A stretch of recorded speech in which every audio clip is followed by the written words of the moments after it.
খাদিজাতুল কুবরা রাদিয়াল্লাহু তাআলা আনহা, উনি নবীজি নবুয়ত পেয়ে যখন আসলেন, যে 5টা সার্টিফিকেট দিয়েছিলেন, আপনি দিতে পারেন না?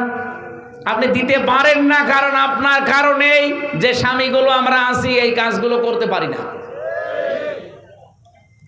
খাদিজাতুল কুবরা ওই সময় বলেছিলেন, আবুল কাসেম কাল্লা ওয়াল্লাহি লা ইয়াখজিকাল্লাহু আবাদান ইন্নাকা লা তাসিলুর রহিমা।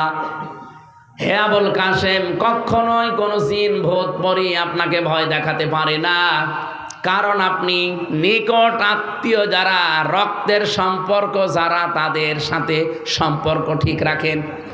তাহলে মানুষের ভেতরে ভয় দূর করার জন্য, আজ অনেকে জিনের ভয়, ভূতের ভয় পায়, এ ভয় দূর করার জন্য মাস্ট বি নিকট আত্মীয় স্বজনের খোঁজ খবর রাখা লাগবে। হাদিস হচ্ছে, নবীজি বলেন, কোন স্ত্রী যদি চায় যে আমার স্বামী আরো বেশি দিন বেঁচে থাক, আমার স্বামীর হায়াত, সম্পদ, ইজ্জত, দুনিয়ার মর্যাদা আরো বেড়ে যাক, ওই স্ত্রীর উচিত তার স্বামীকে যেন মাঝে মাঝে বলে, স্বামী যা করো অন্তত নিকট আত্মীয় স্বজন, রক্তের সম্পর্ক সাথে সাথে আছে, এগুলো আরো দৃঢ় করো। আপনি নিজের মন থেকে বলেন তো, এরকম স্ত্রী এখন কম না বেশি? কম। অধিকাংশ স্ত্রী চাই না আমি আমার ভাইয়ের হকগুলো আদায় করি, আমার বোনের হকগুলো আদায় করি, আমার ফুফু, আমার চাচা, এগুলোর হক আমি আদায় করি, পুঙ্খানুপুঙ্খানুরা চাই না। আপনার সাহায্য না পেলে এগুলো আমি 100 ভাগ পারবো না। শেষে দেখা যাচ্ছে আস্তে আস্তে আমি মানসিক রোগী হয়ে যাব। আজ বহু মানুষকে দেখি তার স্ত্রীকে বাদ দিয়ে দেয় শুধু এই একটা মাত্র কারণে। স্ত্রী নিজের দিকে খুব ভালো টানে, নিজের মা বাবা, নিজের ভাই, নিজের বোন, ওইগুলো আসলে স্বামীকে দিয়ে পাগল হয়ে যায়। আর স্বামীর পক্ষ থেকে কেউ আসলে ওর মনই পাওয়া যায় না। এরকম বউ আছে কার? হাত তোলেন তো, তোলেন।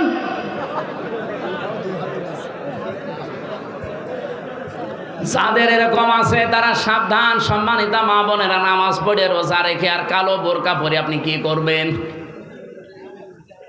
আপনি তো রক্তের সম্পর্কগুলো আরো দৃঢ় করার জন্য ছাড় দিয়ে হলেও চেষ্টা করবেন। সফল আমাকে দেখতে চান, এইভাবে আমাকে সফলতায় পৌঁছিয়ে দেন। আও মিসকিনান দা মাতরবা, তরব থেকে এসেছে। তরব মানে ধোলা মলিন, ধোলা বালি। যারা ধোলা মলিন পথে ঘাটে, স্টেশনে, বাস স্ট্যান্ডে, রাস্তাঘাটে যারা ধোলা মলিন অবস্থায় থাকে, এই মানুষগুলোর যারা ছিন্ন বিচ্ছিন্ন, যারা ছিন্নমূল বলা হয়, এদের কাছে যারা এগিয়ে যায়, এদের মাথায় অন্তত একটু হাত বুলিয়ে দেয়, শান্তির পরশ পেয়ে এই মানুষগুলো একটা তৃপ্তির হাসি দেয়। নবীজি জানিয়েছেন, একটা এতিমের মুখের এই তৃপ্তির হাসি আল্লাহর আরশ পর্যন্ত তোমার উপরে খুশি হয়ে যায়। আপনি 20 তলা বিল্ডিং বানিয়েছেন, সেই রকম বিউটিফাই করে জাঁকজমক বর্ণ একবারে একত পাথর দিয়ে, বিভিন্ন মার্বেল পাথর নিয়ে এসে কাবায় যে পাথর সাজানো আছে ওই পাথর দিয়ে আপনি বানিয়েছেন। এই 20 তলা বিল্ডিং এর মূল্য আল্লাহর কাছে যত না বেশি, একটা ছিন্নমূল ধলাবালি মলিন অবস্থায় যারা বিভিন্ন জায়গায় আছে, এরকম অসহায় মানুষের পাশে যদি কেউ ছুটে যায় আর তাকে যদি হাসি দেখতে পাওয়ার জন্য চেষ্টা চালায়, ওই লোকটার প্রতি আল্লাহর আরশ পর্যন্ত খুশি হয়ে যায়। বলেন তো, এই কর্মসূচিটা বাংলাদেশে 73টা দল আজ কাজ করছে। আমি তো নিজে দেখতে পাচ্ছি কারা নিয়েছে। যারা নিয়েছে কান খাড়া করে শোনেন, কোরআন হাতে নিয়ে বলছি আপনারা সফল হবেন। আল্লাহর কসম আপনারা সফল হবেন, যারা মানুষকে ধোলা মলিন এই অসহায় ছিন্নমূল মানুষের কাছে আজ এগিয়ে যাচ্ছেন। কমিশন বানাতে দিয়েছিল সরকার নারীদেরকে। আমার তো চেহারা দেখে মনে হচ্ছিল না যে এরা নারী।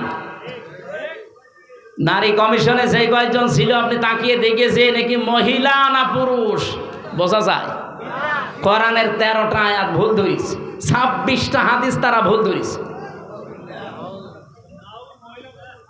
আমার ভাইরা, আমি যে কথা এখান থেকে নিয়ে আসতে চাই, আপনি নারী কমিশনে বসে এই জায়গায় যদি কোরআনে কারিমের এই নির্দেশগুলো নিজে পালন করে 92% মুসলমানের দেশে বাস্তবায়নের জন্য ডক্টর মোহাম্মদ ইউনূসকে আপনারা চেষ্টা চালাতেন, আজ যে কথাগুলো উঠতেছে আলেমদের পক্ষ থেকে, একটা কথাও আলেমরা এদেশে বলতো না, মুসলমানেরা বলতো না, আর আপনাদের পক্ষে থাকতো। আপনি কি করলেন?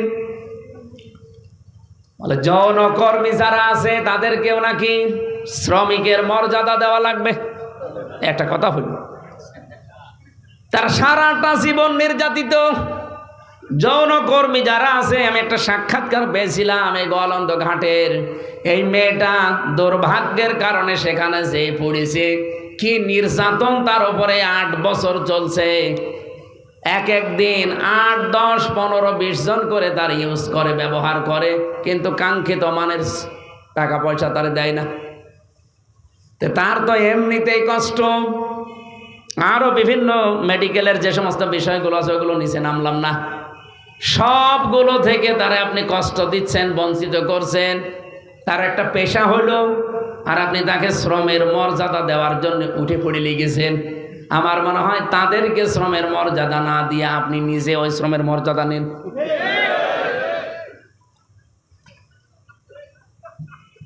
আমি আর বাকিটা বললাম না, যতগুলো পয়েন্ট আমি 318 পৃষ্ঠা পুরাটা পড়েছিলাম, প্রত্যেকটা লাইনে মনে হচ্ছে সব ইসলামের বিরুদ্ধে।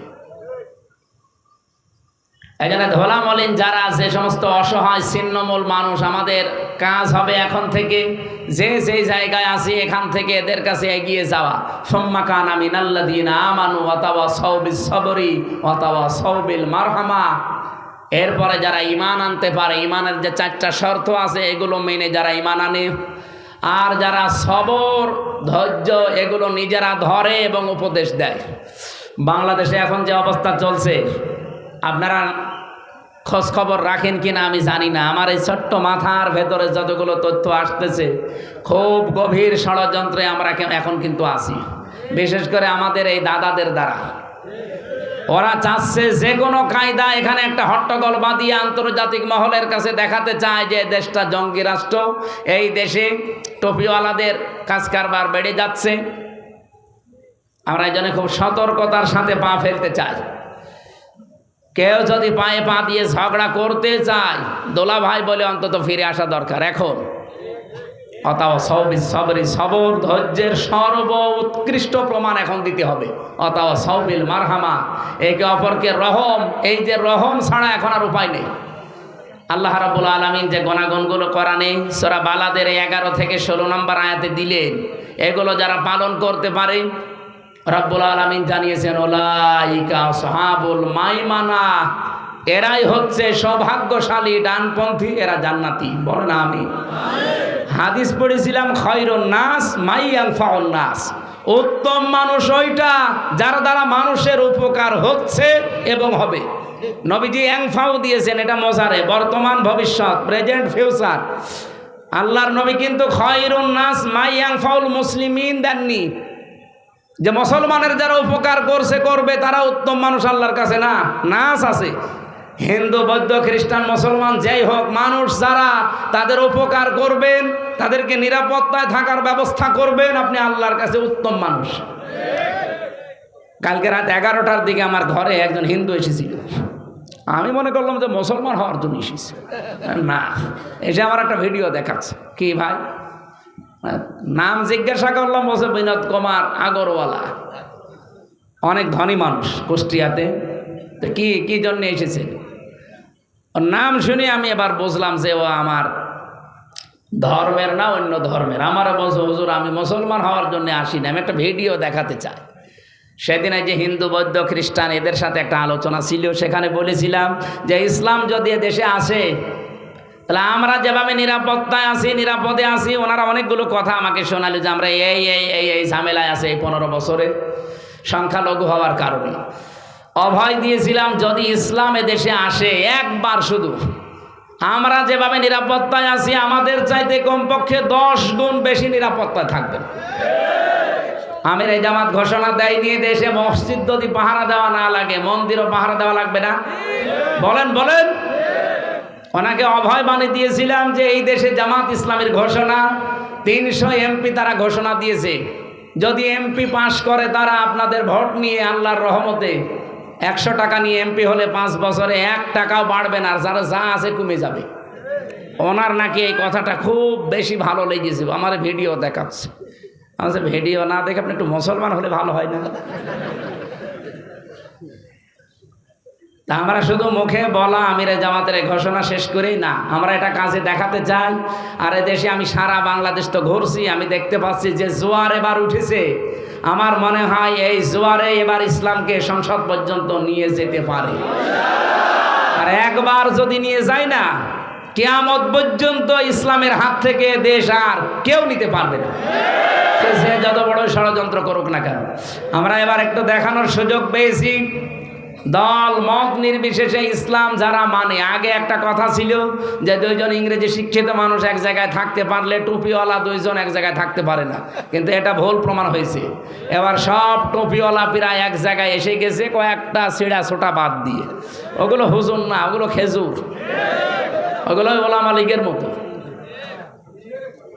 বালাম বিন বাওরার মতো, ফরিদ উদ্দিন মাসুদের মতো। ওগুলো আলেম বললে গোনা হবে, আলেম নামে ওগুলো জালেম। এই জন্যে দেখতেছি এখন সব যেহেতু এক হয়ে গেছে অলরেডি। মাওলানা মামুনুল হক মাঝে মাঝে খাবার খাওয়ার সময় আমার বলতো, হামজা কি ভাবতাম বাইরে, আরে ভেতরে এসে কি দেখছি। বাইরে আমি টুপি নিয়ে ফতোয়া দিতাম, জব্বা নিয়ে ফতোয়া দিতাম, আর এখন এসে দেখছি জালেমরা সব এক জায়গায় করে তালা মেরে রেখেছে। আল্লাহ যদি বাইরে কোনো দিন নিয়ে যায়, যাই করি অন্তত এবার আমরা এক হব, সেইটাই উনি চেষ্টা চালিয়েছিল সারা দেশে। আমার মনে হয় সফল হচ্ছে এবং হতে যাচ্ছে ইনশাআল্লাহ। ইসলামের বাক্স আপনারা শোনেননি, এবার শুধুমাত্র একটা হবে। আমরা এই কথা এতদিন যে মিথ্যা কথা শুনতাম যে টুপিওয়ালা 2 জন এক জায়গায় হতে পারে না, এটা যেন আবার মিথ্যায় প্রমাণিত হয়। আল্লাহ রাব্বুল আলামিন আমাদের এক এবং নেক হওয়ার তৌফিক দেন।